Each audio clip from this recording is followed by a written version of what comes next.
Welcome to this week's LA Galaxy What to Watch For, alongside Adam Serrano, Joe Tutino. What to Watch For brought to you by CJ Wilson Mazda. Let's start out first off what everybody's talking about here. The loss against Manchester United. Oh my goodness, 7-0. But the loss against Manchester United. It's a friendly, boys and girls. Yeah, you never want to lose 7-0, of course. But I mean, this is a friendly. Let's take this into perspective. I fielded so many tweets and texts about this game; it's absurd.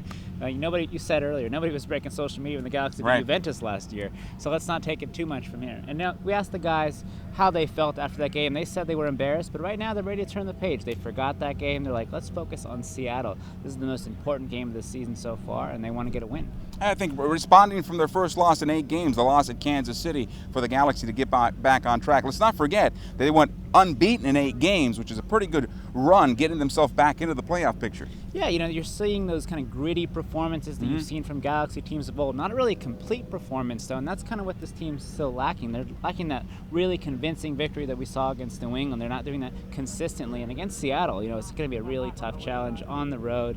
Best team in the league, which is always tough, but I feel like they think they can get that complete performance on Monday. Well, hopefully the Galaxy will have Omar Gonzalez back anchoring that defense. It has been an adventure for Bruce Arena, trying to find guys to set that back four for LA, especially against Kansas City with Dan Gargan out as well. It was a very makeshift back four for the Galaxy. Maybe it's becoming more towards normal now if Omar is back on Monday against Seattle. But really, the Galaxy offensively is where the problem is. This team can't score goals. Yeah, you're seeing the connections not being made. I'm not really a big fan of that diamond midfield with Donovan right there. Did you hear that, Bruce? He's not a fan. He's not. With Donovan right there in that central attacking midfield, because I feel like he kind of runs into what Robbie Keane tries to do, and maybe if he needs to move a little bit forward, trying to move those spaces like we saw Ishizaki do earlier in the season, you might have a little bit more success. But what this Galaxy team needs to do is get Robbie Keane involved, because when you get the captain the ball, he usually scores goals. Well, to their credit, Robbie Keane has scored goals of late. Joshi Zardes is getting on the end of plays and really showing maturity, finding the back of the net. Landon Donovan hasn't found the back of the net. Yeah, Landon Donovan is that question mark, I think, for this team right now, and how is he going to perform. He usually gets up for these big games, and they're going to need him against Seattle, whether it's at that central attacking midfielder role, whether it's out wide, whether they put him up top. They need him to get involved more in this game and to have an impact. And against Seattle, what bigger stage? On the other side of the ball, Seattle playing really well. They're trying to go wire to wire. They've had a great start. They really haven't had a bump in the road as of yet, outside that big loss they had against New England, but they've rebounded well.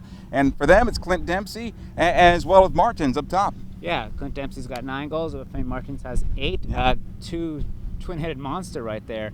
They're really getting involved in the attack. This is a typical Seattle team. They're very aggressive. They're very good defensively. They've got Yedlin outside, who's really kind of come on after that U.S. national team performance. So this is a team that's hoping to win. I think they see this game as a statement game too. If they can get a big victory against the Galaxy, their Galaxy are always a big scalp. They can show they really are competitors for that supporters shield. But LA need to come. They need to come to play, because CenturyLink will be packed. The next test for the Galaxy on the road after their unbeaten string in 8 games comes to an end. Can they get back into the winners column? We'll find out Monday night when the Galaxy travel to CenturyLink Field and take on the Seattle Sounders. For Adam Serrano, Joe Tutino, thanks for viewing this week's What to Watch For.